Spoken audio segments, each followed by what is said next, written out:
आज के इस वीडियो में कुछ ऐसी गलतियों की बात करेंगे जिसमें हर ट्रेडर लगभग करता है और आपको नहीं करना है।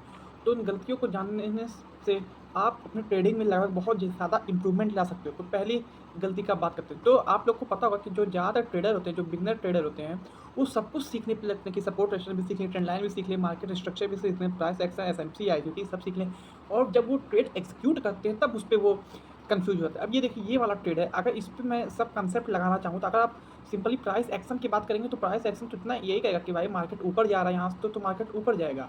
लेकिन एसएमसी कहेगा कि यहाँ से मार्केट नीचे आएगा। इसीलिए हर चीज़ को सीखने की कोशिश नहीं करना है। आप जितना ज़्यादा आप ट्रेडिंग को सिंपल रखोगे उतना ज़्यादा आपके लिए सही होगा। कुछ लोग हर चीज़ सीख के पैसा बना रहे हैं, कुछ लोग सपोर्ट और रेजिस्टेंस पे भी ट्रेड करके पैसा बना रहे हैं। अगर मैं यहाँ पे एक और एग्जांपल दूँ तो मान लीजिए ये देखिए, जैसे कि यहाँ पे एक अगर मैंने एक लाइन ड्रॉ की और यहाँ पे तो अभी मार्केट मान लो ऐसे जा रहा है, तो अगर आप प्राइस एक्शन पे ट्रेड करोगे, तो आपको लगेगा कि मार्केट यहाँ पे जाएगा ऊपर।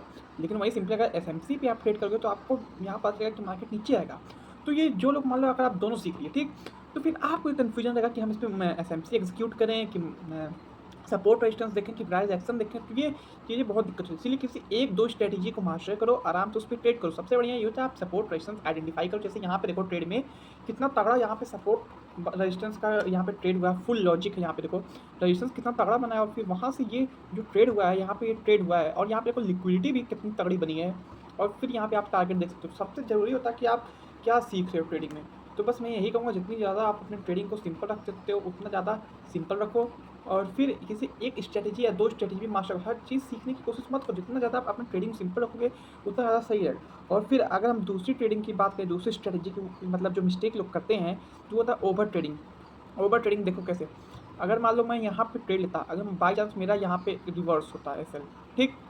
यहाँ पे अगर मेरा एसएल हिट हो गया होता यहाँ पे, अब मान लो कि मैं यहाँ पे ट्रेड लिया इस लेवल पे, अगर मैं मार्क करके दिखाऊँ इस लेवल पे ट्रेड लिया और फिर यहाँ पे अपना अगर एसएल हिट होता तो फिर मैं यहाँ पे एक और ट्रेड लेता, एक और ट्रेड लेता। ऐसे करते-करते मैं जब तक मेरा प्रॉफ़िट ना बुक होता तब तक मैं ट्रेड लेते रहता और एक टाइम पे आता कि मेरे पास ट्रेड लेने के लिए पैसे ही नहीं थे। तो ये ओवर ट्रेडिंग का जो कॉन्सेप्ट है ये भी बहुत सही नहीं है। आप कम से कम ट्रेड लो। आप अगर आपका प्रॉफ़िट हो रहा है, अगर गाइस 1 ट्रेड में 2 ट्रेड में आप लगातार प्रॉफ़िट कमा रहे हो, तो मैं तो यही कहूँगा कि आप तुरंत उसको बुक करो तुरंत और निकलो ट्रेड में। अगर आप पहले ट्रेड में या दूसरे ट्रेड में प्रॉफ़िट हो जा रहा है, 2 ट्रेड से ज़्यादा मत लो 1 दिन में, तो आप तुरंत निकलो। अगर आपका लॉस भी 1 ट्रेड में हो जाए तो उसके बाद आप 1 ट्रेड के लिए और जा सकते हो और अगर बैक टू बैक 2 लॉस हो गया तो फिर मत लो, अगले दिन का वेट करो। और इसके साथ-साथ अगर मान लो आपका लॉस की स्ट्रीक चल रही है, अगर आपका लगातार लॉस हो रहा है, उसकी आपकी स्ट्रीक चल रही है लॉस की या फिर आपका प्रॉफ़िट का लगातार स्ट्रीक चल रही है, तो फिर आप कुछ दिनों का ब्रेक लो। क्योंकि ब्रेक बहुत इंपॉर्टेंट होता है ट्रेडिंग। आप जब ब्रेक लोगे माइंड फ्रेश होगा आराम से, तो फिर आप आना ट्रेडिंग में दूसरा फिर आप कुछ कर पाओगे आराम से। अगर आप उसको फिर प्रॉफ़िट हो गया, फिर लॉस हो गया, उसको रिकवर करने के चक्कर में ओवर ट्रेड करोगे तो आपका जो बचाया है, वो भी ज़्यादा हो जाए। तीसरी जो गलती है ज़्यादातर जो नए ट्रेडर होते हैं, जो बिगिनर होते हैं मार्केट में, वो लोग करते हैं, वो क्या करते हैं कि अपना जो प्रॉफ़िट हुआ जैसे प्रॉफ़िट होता है तुरंत निकालते हैं, लेकिन उनका जो लॉस होता है भाई, तो लॉस को होल्ड करते हैं। ये सोच के कि फिर मार्केट यहाँ से रिवर्स होगा, जिसके चक्कर में उनका लॉस और बढ़ता जाता है और एक टाइम पे ऐसा होता है कि फिर वो लॉस रिकवर करना मुश्किल होता है। अभी मान लो यहाँ पे एक ट्रेड गया, ऐसे-ऐसे ट्रेड चल रहा है और यहाँ पे ट्रेड गया। अब उनको लग रहा है कि यहाँ से मार्केट रिवर्स आएगा, लेकिन मार्केट ऊपर चला गया लॉस में।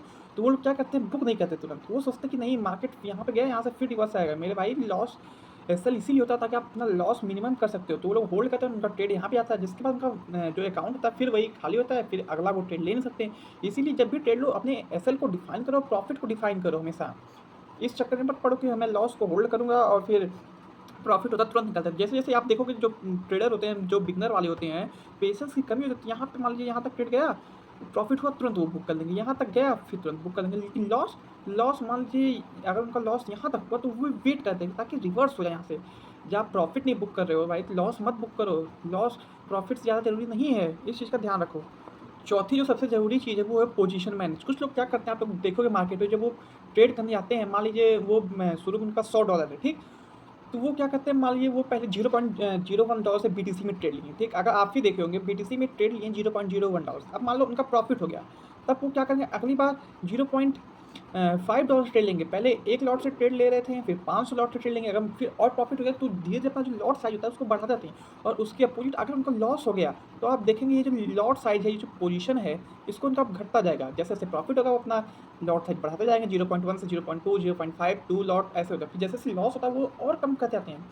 तो वो भाई वो ट्रेडर नहीं होता, उसको ट्रेडर नहीं कहते हैं। आप अपना एक पोजीशन को डिफाइन करना पड़ेगा कि मैं हर बार ट्रेड में इतना ही लूँगा। और अगर मैं एक कुछ आपको चीज़ बताऊँ, अगर मान लो आपके पास एग्ज़ाम्पल के लिए $100 हैं और आपको ट्रेडिंग करनी है, तो मैं यही कहूँगा आप $100 में से $70 का ट्रेड करिए आराम से, और जो $30 उसको भाई रिकवर मतलब बचा के रखिए, ताकि मेरा लॉस और प्रॉफिट हो तो मैं फिर उसमें लगा सकूँ। कुछ लोग क्या करते हैं, $100 होता है, $100 से लगा देते हैं पूरा, फिर $70, $50, $30, $80 ऐसे धीरे-धीरे आ जाता है। तो सबसे पहले जितना आपके पास ट्रेड है उसमें से कम जितने क्वांटिटी से आप ट्रेड ले रहे हो, जितने पैसे से, उससे कम 20 से 25% 20 से 25% आपके पास ज़्यादा पैसा होना चाहिए, और अपना पोजीशन हमेशा सेम रखो।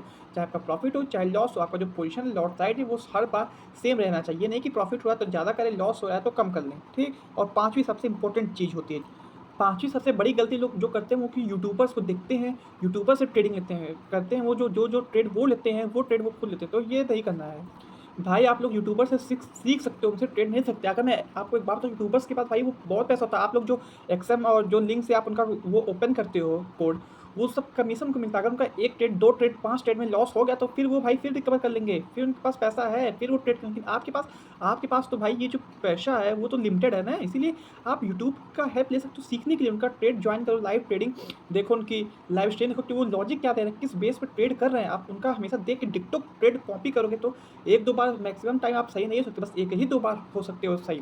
इसलिए आप एक खुद की अपनी स्ट्रेटजी डिफाइन करो, उस पे वर्क करो, और फिर ये खुद का एक सीखो। पहले आप यूट्यूब के स्ट्रीमर में जो होता है लाइव स्ट्रीम करते हो, वहाँ से आप सीख सकते हो। उसके बाद आप खुद से करो, क्योंकि अगर मुकेश अंबानी को पैसा कमाना है तो यूट्यूब से तो देखेंगे नहीं कि कैसा पैसा कमाना, वो खुद से काम करेंगे। जो उनके साथ हो सकता है वो खुद करेंगे, ये नहीं कि वो यूट्यूब पे जाके देखेंगे कि भाई यूट्यूब पे कौन कैसा पैसा कमा रहा है तो कैसे करें। और सबसे लास्ट में एक बोनस टिप ये है कि अगर जो नए ट्रेडर है उनको किस बेस पे ट्रेड करना चाहिए, तो उनको मैं बता दूँ, जो नए ट्रेडर हैं उनको सिंपल, अगर सबसे आसान तरीका नए ट्रेडर्स के लिए बता रहा हूँ भाई, आप लोग सिंपली सबसे पहले सपोर्ट और रेजिस्टेंस आइडेंटिफाई करो। और फिर उसके बाद ये जो लिक्विडिटी लेवल होता है, लिक्विडिटी लेवल बहुत ही इंपॉर्टेंट लेवल होता है। लिक्विडिटी के लेवल पे आइडेंटिफाई करो, लिक्विडिटी लेवल पे ट्रेड करना सीखो, थोड़ा पेशेंस रखो। जब मार्केट अपने रेजिस्टेंस को या सपोर्ट पे जाए तब ट्रेड करो। ये देखो जैसे यहाँ पे आया, यहाँ से नीचे हो सकता है, या फिर ब्रेकआउट होगा यहाँ पे तो फिर ऊपर जाएगा। ये नहीं, अगर सपोर्ट रेजिस्टेंस के बीच में मार्केट है तो वहाँ पे हमको एंट्री नहीं लेनी है, क्योंकि वहाँ पे मार्केट में कहीं भी जा सकते हैं। इसलिए हमेशा पिन पॉइंट एंट्री लो, सपोर्ट रेजिस्टेंस और लिक्विडिटी हमेशा सीखो। अगर आपको लिक्विडिटी सीखनी तो चैनल पे भी वीडियो है, और इसका मैं आपको एक लाइव एग्जांपल देता हूँ मार्केट में। आप लोग इसमें यहाँ पे देख सकते हो कि मैं ये जो ट्रेड अपना था सिंपल सपोर्ट और रेजिस्टेंस के बेसिस पे था। यहाँ पे आप देखो कितना तगड़ा रेजिस्टेंस बना, तो हमने वेट किया, मैंने तुरंत ट्रेड नहीं लिया, वेट किया कि जब यहाँ पे परफेक्ट स्ट्रेटजी बनेगी। तो यहाँ पे आप देखो इस लेवल पे अगर आप ध्यान से देखो, अगर मैं थोड़ा आपको जूम करूँ तो आप देखो ये जो लेवल है, यहाँ पे देखो मार्केट यहाँ पे गया लेकिन इसको ब्रेक नहीं कर पाया। यहाँ पे जो ग्रीन कैंडल आपको दिख रही होगी वो कितना तगड़ा यहाँ पे ये लिक्विडिटी का काम कर रही है। मतलब कि मार्केट इसको ब्रेक करना चाह रहा था लेकिन ब्रेक नहीं कर पाया। मतलब कि ये हो सकता है कि हर बार यहाँ से जब मार्केट ब्रेक करेगा तो उसके अनुसार हम ट्रेड, लेकिन यहाँ पे मार्केट ट्रेड नहीं ले पाया। और फिर जब इसी के अपोजिट मार्केट इस लेवल पे फिर से आया, आप देखो यहाँ पे फिर से इसको टैप किया लेवल को, और फिर से रेजिस्टेंस पे टैप किया, और फिर हमने रेजिस्टेंस पे टैप करते तुरंत तो ट्रेड लेना नहीं है, हमको वेट करना है। तो हमने सबसे पहले एक बढ़िया का सेटअप का वेट किया। जब रेजिस्टेंस पे टच हुआ तो फिर आप ये देखो आप कितना तगड़ा यहाँ पे लिक्विडिटी कितनी तगड़ी बन रही है। इसको फिर ये ग्रीन कलर की लिक्विडिटी बन रही है, यहाँ पे लिक्विडिटी का कॉन्सेप्ट देखो, लिक्विडिटी बन रही है। और फिर एक चीज़ और याद रखना, लिक्विडिटी बनते तुरंत ट्रेड नहीं लेना। हमने फिर एक कैंडल का वेट किया, यहाँ पे भी देखो कितनी तगड़ी लिक्विडिटी बन थी। तो फिर जिसके बाद हमने यहाँ पे ट्रेड लिया, और फिर आप ये देख ही सकते हो प्रॉफिट जो है, मतलब जो हमारा ट्रेड है कम से कम 1:5 का हमने यहाँ पे आराम से ट्रेड ले लिया। वहीं फिर आप इसी ट्रेड में आप देखो, जब आप ये नीचे आओगे बॉटम में, आप इधर आओगे, यहाँ पे आप देखो इस लेवल पे मार्क कर रहा हूँ, यहाँ पे आप देखो फिर कितना तगड़ा लिक्विडिटी लेवल बना, यहाँ पे कितनी पतली कैंडल बनी। यहाँ से आप फिर एक रिवर्स ट्रेड ले सकते हो, लेकिन तुरंत लिक्विडिटी में वो ट्रेड लेना नहीं है। जिसके बाद ये हर बार नहीं सही हो सकता है कि हर एक बार यहाँ पे आप देख सकते हो कि लिक्विडिटी तुरंत ऊपर चला गया, तो जरूरी नहीं हर बार जाए। इसलिए हमने वेट किया एक ट्रेड का, और हालांकि मैंने ये ट्रेड नहीं लिया, आपको बता रहा हूँ।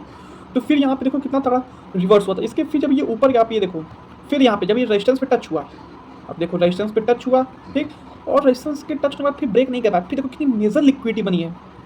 इस लिक्विडिटी के अकॉर्डिंग हमने फिर यहाँ पे एक अपना ट्रेड अच्छे से प्लान कर सकते थे। और फिर उसके बाद आप देखो ये तगड़ा जा रहा है। अगर मैं यहाँ पे आप देखूँ, यहाँ पे सिर्फ सपोर्ट और रेजिस्टेंस और लिक्विडिटी के बेसिस पे हमने लगभग 900 पिप्स का एक प्रॉफिट अच्छा खासा बुक किया था। ये बहुत इंपॉर्टेंट है, जो मैंने आपको स्ट्रेटजी बनाई है बहुत सब इंपॉर्टेंट है, तो ध्यान से सुनिएगा। तब तक के लिए मिलते हैं फिर अगले वीडियो में।